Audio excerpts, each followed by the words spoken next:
Alright, ladies and gentlemen, this is OG Code again with a second video of AR fundamentals. This time I'm using the Bruen MK9. Yes, it is an LMG, but the loadout that I use is a 60 round mag, which turns it into an AR. So pretty much I run tactical suppressor, no stock, the 60 round mag, granulate grip tape, and disable. Disable to get full advantage out of the LMG AR hybrid, and it makes tracking targets at longer ranges much easier as an AR player. So, given that this was a pub match and firing range, my whole objective is to play power positions and play on P3 hill as much as possible, and P2 hill as well, which are two signature money hills on this map in particular. So let's get into it. So off rip, I'm going to throw a nade right over wood, but it's going to land directly at P1. You see that already? We're just info checking just to make sure that, if someone's there. Granted, I got like four bots on my team and 3 other real players on the opposite team. So I'm literally have to play OBJ Warrior AR with the Bruen. High hit flinch, but I'm running toughness to counteract that hit flinch.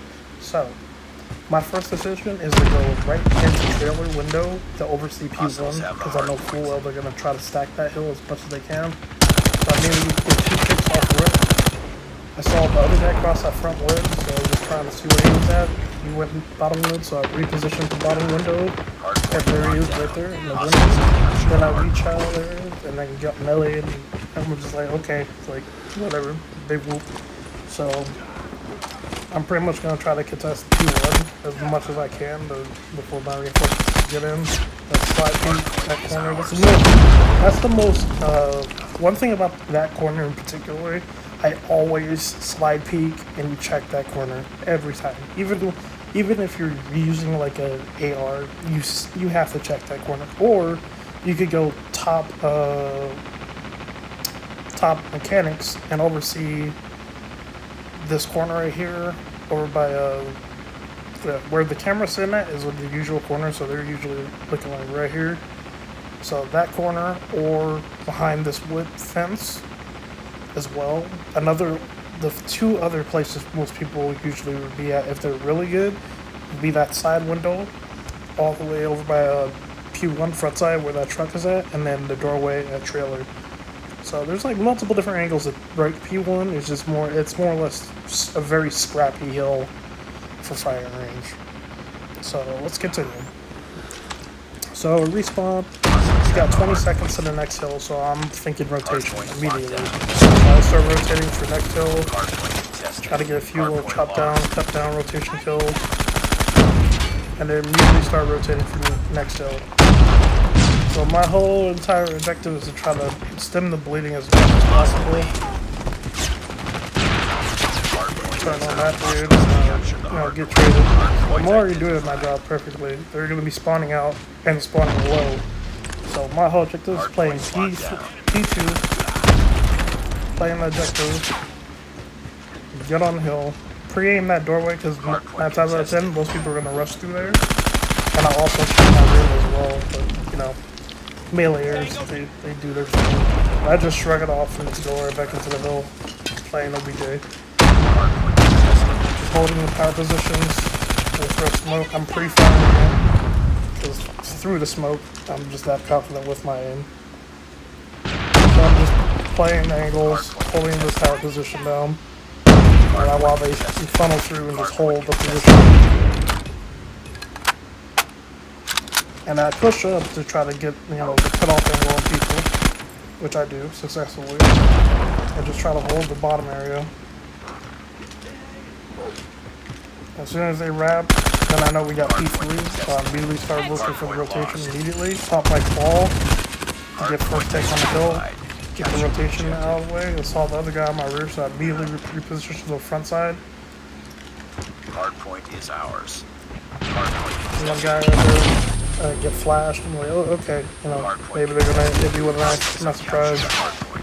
They're all using water dome, granted, so I'm just using flapjack and downless.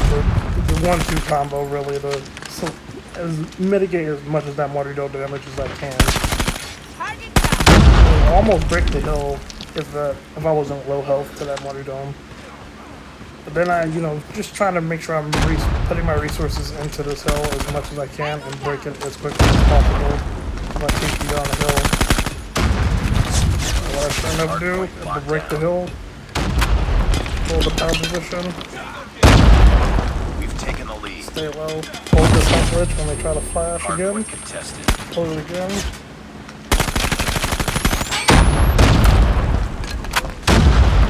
Get hit with a nade. That's just the basic stuff we can COD.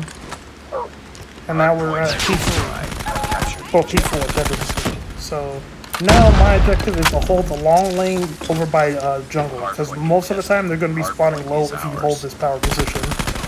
So they're already funneling through. I'm already pre-firing, getting a few kills here and there, making sure they can't really contest much. Getting 3 kills there, shutting them down on the rotational push on the jungle. Then I scoot towards sandbags area. It's a really adjacent angle to take someone off that barrel teddy. And then my teammate gets a trade, which is W.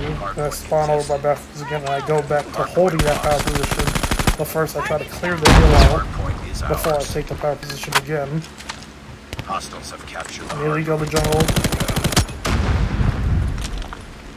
And I know someone's on the hill, so I'm immediately going to try to shout him and clear him out while holding hill control. Pre-firing it. Make sure that he can't get any closer than he needs to. While still just playing the hill, being the flexible at the same time. We've taken the lead. Now granted, people say, oh, the iron sights on the Bruen are terrible. Yes, they are. But if you manage to actually control the recoil of this gun, the iron sights will be the last thing that you're worried. As long as you know where the little spine part is and just pay attention to that, you'll be just fine. And, if need be, if it's too difficult for you, you can run a red dot. I would just swap out granulated gripsticks for the red dot. You still have the same, good BSA overall. But it's all the personal preference how you use the weapon. And I immediately just start going for the P1, checking. Sure to check all my angles. Clear it out the hill. Stay on the hill. There's 2 there that shot me. I'm like, oh, okay, that's fine. We spawn low, so I immediately know, okay, I need to pop my Goliath here. Now this is the big brain play that I did. The moment I spawned low and I saw that we only had 10 seconds left, I knew immediately I needed to play for rotation.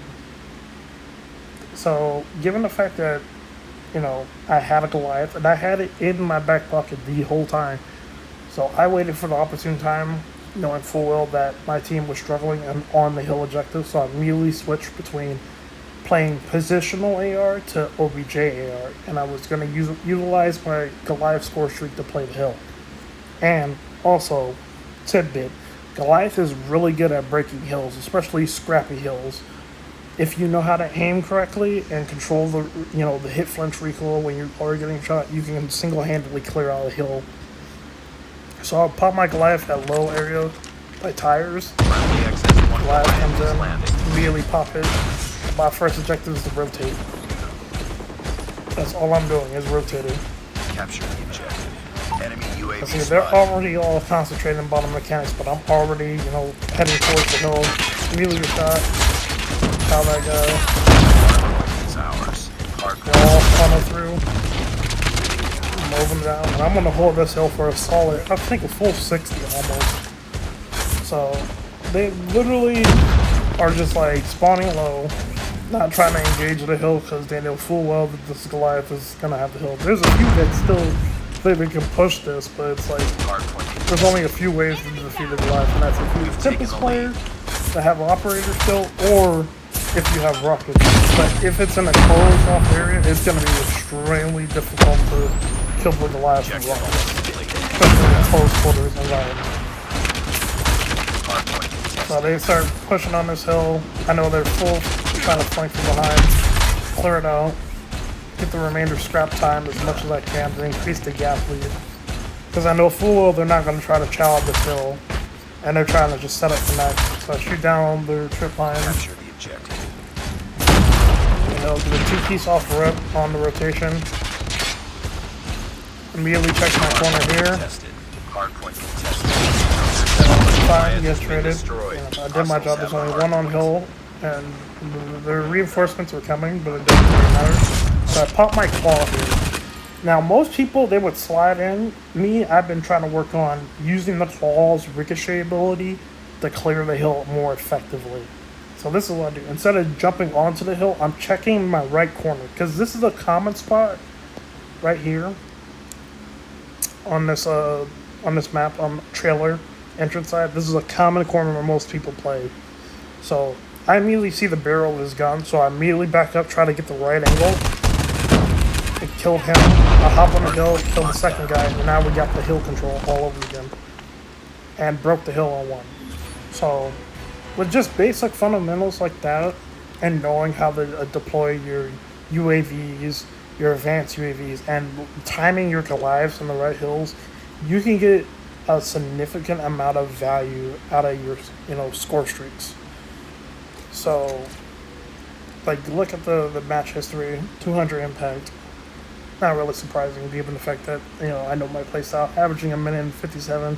That's above average, why I average my hill time from. But playing positive and playing on the hill, even though I had teammates go, don't contribute anything to the hill whatsoever, I just pick up the slack whether or not, doing their jobs as well. Because, we could go into loadouts and I could pretty much tell off rip AR, not surprising. Tundra, like, we're respawn sniping with the SMG and hardpoint, and we're not even running toughness, let alone, dead silence, to be even more sneaky. But I digress. Some people just don't know how to build their loadouts correctly. So mine's is just full utility package. So I'm using Bruen MK9 for my mid to long range gunfights, and I'm using machine pistol for my QCQ, which is close quarters combat. And then I'm running the wild card perk rate reader get Dauntless, so I can run Flapjacket Dauntless combo. It's really effective against reactor core users. I use nades to get people off of power positions, flat out a hill for aerial denial, trophy for protecting myself on a power position if I do get flash grenaded. And toughness as a go-to, because the Bruen has a high hit punch rate, so you have to run toughness with this thing. And hardline to get those streaks faster, and just play hill. You get more rewarded for running hardline when you're getting kills on the hill and clearing out the hill as well. So it's really important that you play the objective, especially when it comes to ranked or in pubs, because you'll get more kills that way. And if you know how to really play the hill like tight, even in scrappier hills, you can come out on the top a lot of the time. There's people that I know that are SMG based and they know how to do things like that. But me, since I'm an AR, I have to compensate for the slower mobility weapons I choose. So it's just more just basic slide cancel movement, pre-aiming my angles, making sure I'm checking, just in case someone does flank. Keeping my head on the swivel as much as I can and get my UAVs up in air as often as possible. So, let's check out the dual stats. It was just fairly dominant on my end with the Bruen MK9. Props and utilities. This is where I learned how I needed to be using my operator skill and my utilities and tacticals and lethals. So this shows you how many times you got your operator skill, your lethals, your medium score streaks, or score streaks you cycle through, and which ones you get the most value out of. So in my case, the Goliath I was holding for almost a full hill set when I needed to pop it immediately. And just making sure that you hold the power positions, and you have to know when to switch between playing positioning and playing objectively. Position. Well, not objective. It's more or less objective positioning, power position, AR playstyle. That's my playstyle in a nutshell. It's a switch between aggressive and passive. So it's a switch. You have to constantly read your minimap, know where people are spawning, and just be ready and pre-aim in those areas where they're going to be flooding through. So hopefully this clears up the firing range. aspect. If you guys want even more details on other power positions, I can show you too as well. So you guys can hit the comments up. Let me know what next map you guys want me to do. And yeah, this is OG Coach signing off. You guys have a nice day. Peace.